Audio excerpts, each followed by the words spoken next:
So, how do you consider this from the perspective of the announcement of creating a framework for Yes. circular economy? Right. I mean, having real data all the time is gonna happen. Of course, we need the availability of information because, as we know, in raw materials, in product design or packaging, there are so many different changes. So I believe that this is going to be part of the future of circular economy. We are not there yet, like with sustainability reports, of course. But with our new tool, which by the way does not exist globally, is going to be the first initiative for around the globe. We're gonna try to facilitate the companies to create measurable, verified circular performance for their products, reducing their costs and be able to improve their credibility to their clients. So it's going to be a tool that is going to provide verified information to them, label, and of course, we're going to give them the opportunity to improve their credibility to the markets, investors, and consumers at the same time.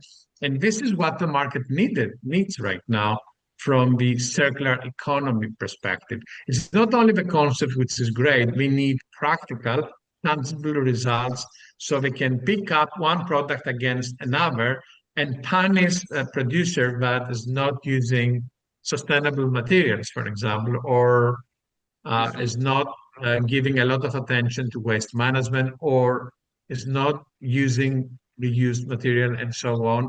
This is where we are today on circular economy. And we strongly believe, I mean, we are so excited about that, but we have a discussion every single day the last 1 year for that. We're going to be launched very, very soon on this heavy project. We already have some pilots around the globe, which are very, very promising. And we want to contribute to the growth, broader sustainability movement. And because again, time is against us. Right. I like the, we are 1.7. Well, I don't like it. We are 1.7 over the planet capabilities to participate in the economy. Michael, you wanted to add something. Oh yeah, yeah. Just wanted to say that the tool is really a systematic and holistic way to look at, is risk management from a different perspective. So we are able to identify hotspots that might otherwise be overlooked with a traditional financial analysis. So this, you start tracking them with tracking circularity in general, recycled content, durability, et cetera. But then we hope that this tool will lead to companies setting goals around circular performance and then ultimately integrating it into their overall strategy. So again, contributing to trying to reduce that 1.7 number that we've been talking about. Well, it's not, it's this, and there are two other aspects that I would say. We talked already about front-ending the development process. So that should become a part of the uh, st standards or the processes, right? Like ISO 9001 and 9 Sure. Yeah. whatever. And there is a for sustainability 14,000 series. Hmm. They should find a home there. That's one aspect. The other aspect is when you look at the sustainability, the circular economy, it has to become part of the culture of the companies. Yes. And Yeah. maybe last but not least, Mhm. on the business case, and I wrote a fair amount of business cases in my career. Um, we never consider waste disposal. It's not a cost attached to the business case. Mm. It's not. So some business cases had full networks of telecom, let's say a 4G network, and we never talked about recycling, disposal, and so on in the business case. So it's not a visible cost to the company, Hmm. although it is a real cost. It shows on the balance sheet in reduced profitability, but it's not visible. So making it visible will be probably an important factor in bringing it in front of the CFO, the Chief Financial Officer. Yeah, absolutely. Exactly. Yeah, Because Manuel, what we are seeing right now is that there are hundreds of startups that they're working towards circular economy business frameworks. So, for example, there is a company with using headsets, handsets for the hearing, like the broadcasting that we do right now. But instead of selling the product, they send it to you in a package in your home. You pay a monthly fee. And then as soon as you finish using that, then you're returning back. And they promised 85% recycle circular rate on reusing the material, which is a fantastic concept. Through this concept, they had fantastic cost reduction, obviously, because we use the materials for creating a new handsets, more modern with new design and so on. And at the same time, the have the responsibility of the waste management. They do not provide the responsibility to the consumer. So this is where we're moving very fast right now, from the linear economy to the economy where the consumer is going to be the user of the product and the company is going to be the owner and the full response is going to have full responsibility for the reuse of the materials. And absolutely. we're moving there. And we're moving there. This is part of the circular economy concept, by the way. Hmm. Well, Hmm. yes, and I know more about the clothing industry. They have certain companies that are taking back Mhm, their products and mhm, actually not recycling them, refurbishing them, fixing them, mhm, cleaning them, and selling them again to especially the Gen Z. We talked about it, and the ones which are more strapped for funding. And they found this very appealing. There are a number of both startups and right. established actually distributors that are doing that. That contrasts with, the fast fashion economy where things get thrown away Mhm, before they are even used one time. yes. So that's very exciting, and I think we should come up with more examples. And again, maybe a narrow view of companies, but there are only two people that count in front of the investors: is the CEO and the CFO. Yeah, And the CFO has the burden to prove it to the investors. The CEO is doing the regular, high level analysis, and then the CFO is drilled and grilled about how this plays. So definitely, I feel that the CFOs have to be front line of people adopting your model and your KPIs. agreed. But the business case is pretty strong. I mean, Caterpillar, for example, is has a circular model where they are recovering the engines and refurbishing them and then bringing them back to OEM specs. And they're not doing it because they're, well, I mean, maybe they are uh, staunch environmentalists, but they're doing it because they recognize that, the cost of a new engine block is much more than one that they're able to refurbish. So, the case is strong. It's just a matter of adjusting the mindset to recognize, what are the disposal costs, what are the costs of our new materials, and honestly, the reverse logistics. How do we capture those products back from the wild to bring them back in? But we're getting there, and that service And as products as a service is a real sure. large step towards that process. And it's developing more and more, and actually the technology like the Mm. internet, it's help, and AI will help with this processes, right, which allow Mhm. allow really information. And again, we're looking from information flows to product flows, right? They have to be joined at the hip. Yeah, and when in the traditional model, that information flow stops when it gets to the end user, right? So by Right.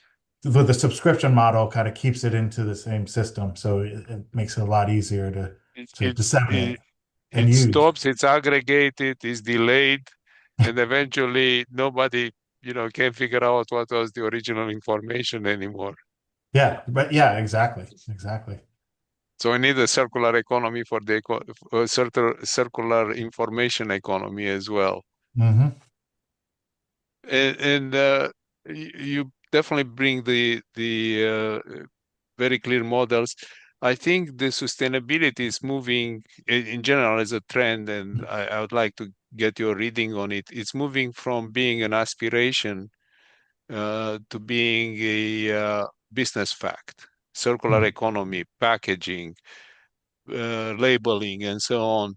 Uh, it's happening. Maybe not as fast as we Manuel, I have wish. to say that the last 2 years we have seen less noise about sustainability and more actions within several Fortune 500 firms we're working around sustainability. So we have seen that they have taken more seriously, they do more, and they have done more integration into their operations and supply chain. So Absolutely. perhaps when you read the news, you can see something else, but in reality, the things are very different. I mean, it's actually happening, and it's happening very fast in the large companies, at least. It's happening quietly. We know we don't talk about politics usually, but there are political winds going against, not against sustainability, but the principles of sustainability, the environmental and so on. On the other hand, looking at my students, looking at the size of the classes, looking at their questions, I can tell you that it's not only one generation that is really learning about sustainability. There are older generations want to know about it. And we'll talk a little bit more later about this. And You already presented a number of case studies, but do you have other case studies of circular economy we can share? Michael? Um, well, I don't have any. Those were most of my case studies, but some of the more general ones you can. So let me put it into the context of Please. the recycling, or well, rather the value hierarchy when we're talking about circularity. And I want to talk about how, recycling outside of outright disposal is kind of the lowest point. And then I can give you an example about a more generic case study. So, Sure. uh, at the top of that hierarchy, you have this refuse and redesign stage where, you're preserving the entire system. So instead of for example, eliminating toxic materials from the manufacturing process, you're avoiding that entire supply chain. So at the top, we got refuse, redesign, then the reuse of the same product. So how many times can we extract value from a product in an input in our process? Then we go down to repair and maintain. So once the reuse is over, how often what is our ability to repair this product? Hmm. Remanufacturing is next, and then repurposing. So, for example, case study, used EV batteries, they're no longer optimal for vehicles. They don't take charge their charge denigrates over time. Can't use them there. So they can be used for stationary storage for homes or businesses and utilities or something like that. Sure. And then so you go through all those, and then only then do you get to recycling, because at the point you get to recycling, you lose the product integrity, you lose the embedded labor, design value, and you often, deal with the degradation of the material. So, tires now are being ground up and used on a playground or something like that. That higher value that they would get from providing transportation to a vehicle is lost when you recycle. So, yeah, that's one example of a case study. Well, no, and it's a very, very good example for a structure of a case studies or different case studies, right? Yeah, yeah. As you mentioned. And you also mentioned reverse logistics. Um, would you be able to elaborate a little bit more how this works in circular economy and Yeah, that's the key, right? Is how do you capture it back from the wild? And you know, some of the things we've already touched on is material and information flow specifically. not breaking that, and whatever that might be, that can take a couple of different forms. It can take, simple deposit, right? When I live in New York and we have Sure. a 5 cent deposit on aluminum cans, which is the most recycled, reused material in the world. But you could also use things like extended um, producer responsibility that we've talked about. So mandating, regulating these, and making the producer of the product responsible for bringing it back into the flow. But and there's others as well. But reverse logistics is, I think, really the key to unlocking the potential of circular economies, because without it, you have all those costs associated with retrieval. Yeah.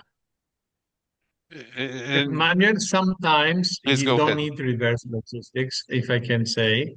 I mean, for example, there is a tire company that sells, I'm sorry, leasing tires, vehicle tires in Sweden. So what they do, we bought reverse logistics, right? So you pay a monthly fee for having, for having a tires. You don't buy them. And then after 2 years or after some kind of miles, you go back to them, they reuse them by 90%. So they have a circularity rate up to 90%. And they give you a new pair, completely reused, with reused material, which is going up to 90%. And you start a new retained fee that you pay on a monthly basis. So it's not only the reverse logistics as a concept, it's how we change the business model of the companies and change the ownership of the companies. It's also a solution towards reverse logistics, which sometimes is complicated and costly. Yeah. And it requires a huge mind shift, right? And instead of even going down to the sales, strategy, rather than selling, incentivizing salespeople for units per sale, or, it's units per period sold. Now you're looking at how well are you meeting the needs of the customer. So it really requires, the circularity shift requires changes in the way that we think about business models from the top down. So tires as a service. Tires as a service, TaaS. Tires as a service. Exactly. That's the new concept of, but it's part of the circular economy concept. And going back as you're going through reverse logistics, you see all this Amazon and DHL and all these trucks going. They go, they offload, they go back empty. You have capacity on the reverse that is there in this, it can be used. All these companies have already models and tracking and online tracking, so they can add to the picking up route and pick up the packaging, for instance. Exactly. So there is capacity. If you start to analyze the system, there is capacity in the system for reverse logistics, which is unused. Mhm. Planes Yeah. bringing the stuff and leaving pretty much empty. Yeah, absolutely. Yep. So But it's I guess complicated, right? That's just a whole nother layer of complexity. You know, how do you get it to a central location, a reverse warehouse, so that the truck can come pick it up? It's sure what's the opposite of the last mile problem, I guess. Mm. it's the first mile. Yeah, it's the first mile, of course. Yeah. So There's a case study for you. yes, and in reality, that's the reason we're looking so closely at the information flows, because we say AI will come and solve all these problems, but AI without data, it's a blind person walking in the middle of the traffic, Yeah, absolutely. trying to figure out what's coming up next. And we feel strongly that we need to look also in the information flows to parallel exactly what you described today, the goods flow, the material flows. Hmm. We sort of disconnected them as we already discussed. Well, times goes very fast. We have a lot Oh, more questions, but you you both, and I shall say I am also involved in academia. what do you learn from your students? What do you see for people that want to change their careers? There are in middle career change. Sometimes I get called and people say, give me advice. And I say, I can tell you what I know. I don't give advice. Yeah. So, Manuel, from my perspective, I have seen a huge trend the last couple of years from students that they want to be involved somehow with sustainability. They don't know how they're going to do that, but in any case, they want to get skills related to sustainability reporting, circular economy, waste management, life cycle assessment, and I can go on and on and on, carbon footprint reduction. So we have seen that happening, and it's very, very promising because, again, as I mentioned before, this generation, the sustainability concept is part of DNA, it's part of who they are. It's not like our generation, which was not there yet, but in this generation, it's who they are. So I think this is going to be the new leaders of global change, this generation, because they believe on that. It's part of their value system, not with all of them, with most of them. So hopefully, we're going to see some kind of change also through this generation. That's my view.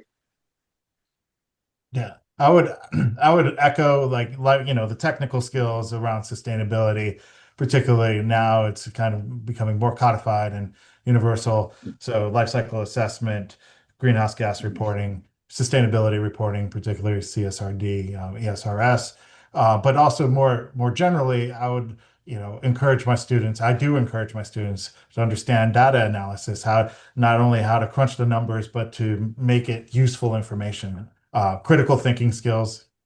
You know, shouldn't have to say more about that. But also systems thinking. So how to, Manuel, you were talking about it just a minute ago, but holistic thinking about the entire system, recognizing how materials flow, how feedback loops occur.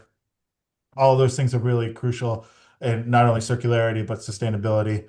And then finally, entrepreneurial skills. So opportunity recognition in general, but in specifically around circularity, how to identify those undervalued resources and how to incorporate them back into the value chain. So, where can waste equal food? Where can output or waste become an input into a new process? So all of those things I try to instill in my students and work on it with, various case studies and uh, you know, You consulting know, projects with companies.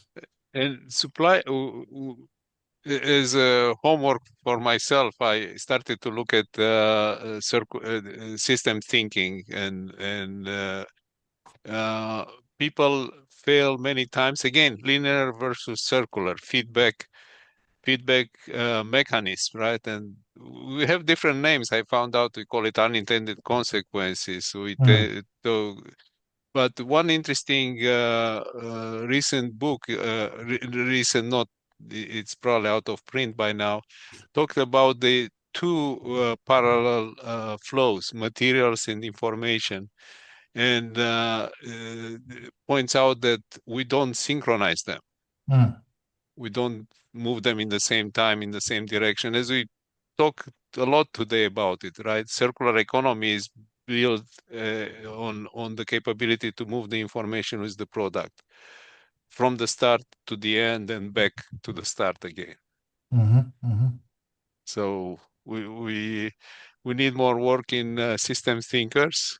We need more Absolutely. work in people that understand sustainability, not only as a must-have for rational reasons, but also on how to be efficient as chief sustainability officers, as working in the department, as finance people. One corner that is not so visible to sustainability is the finance, and everything goes through finance. Every business case gets signed by the CFO. Yes. Maybe the CEO, you know, puts his stamp, but the CFO is very careful with the numbers.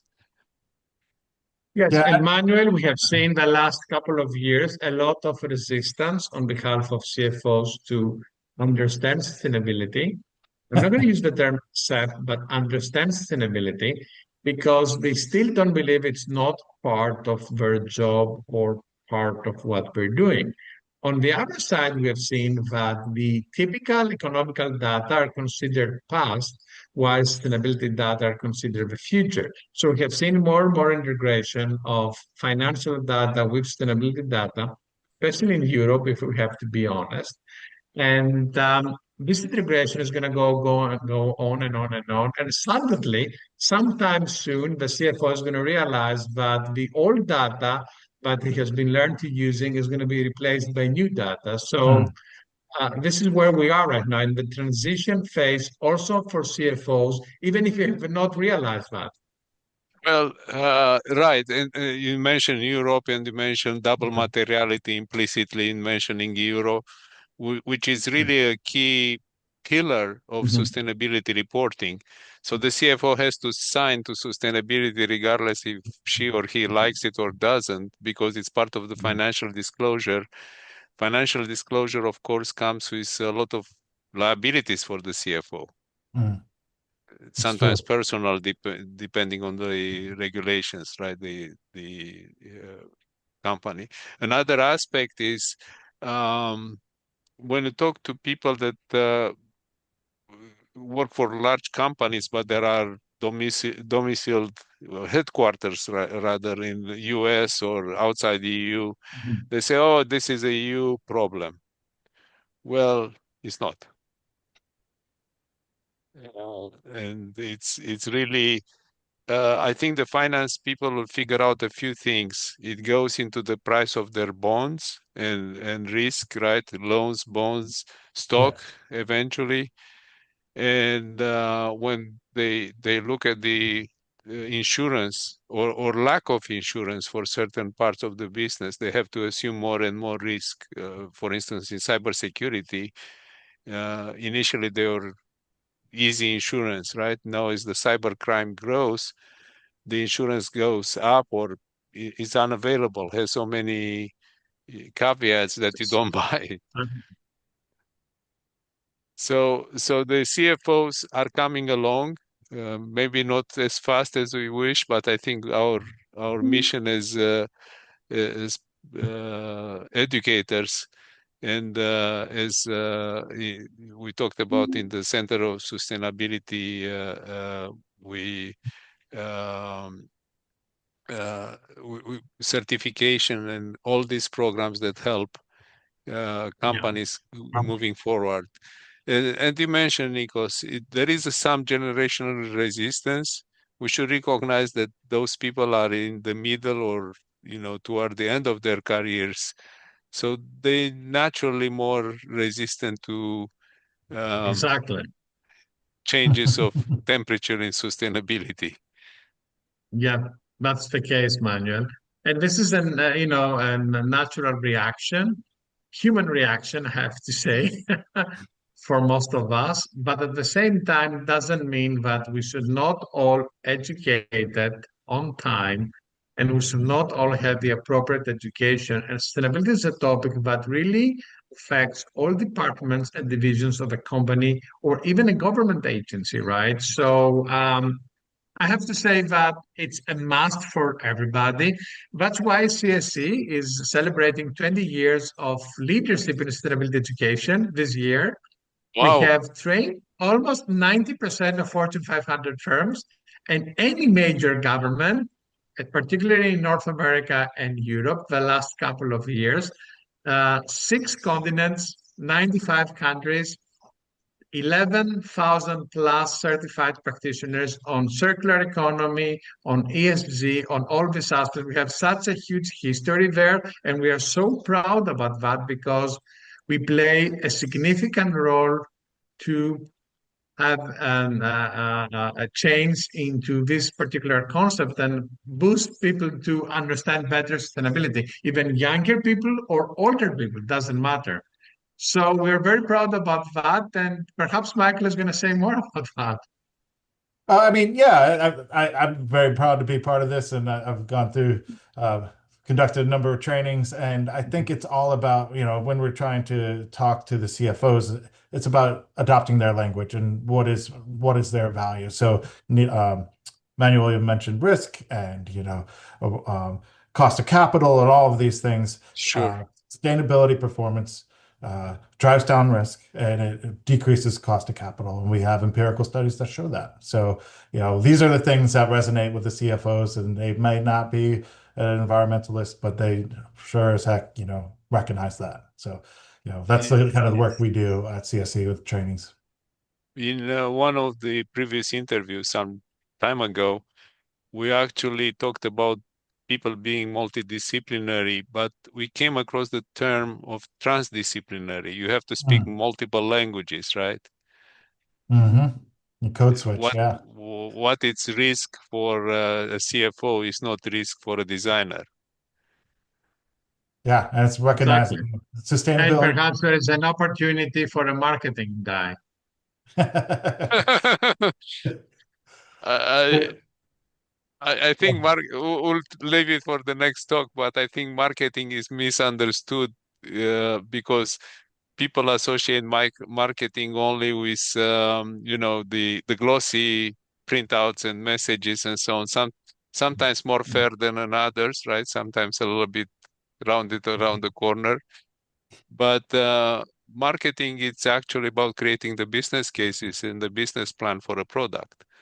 And people don't see what's happening in the kitchen. They just see the food on the table. So I would like to invite you back and thank you for taking the time to visit with us today. I want to ask our audience to make sure to tune in every week for a new episode of AKFI Actionable ESG Talk series. As you noticed today, you'll gain a lot of new perspectives on how to mitigate risks and create value for integrating ESG, digital transformation, and supply chains. Until next week, goodbye from Manuel, Nikos, and Michael. Thank you.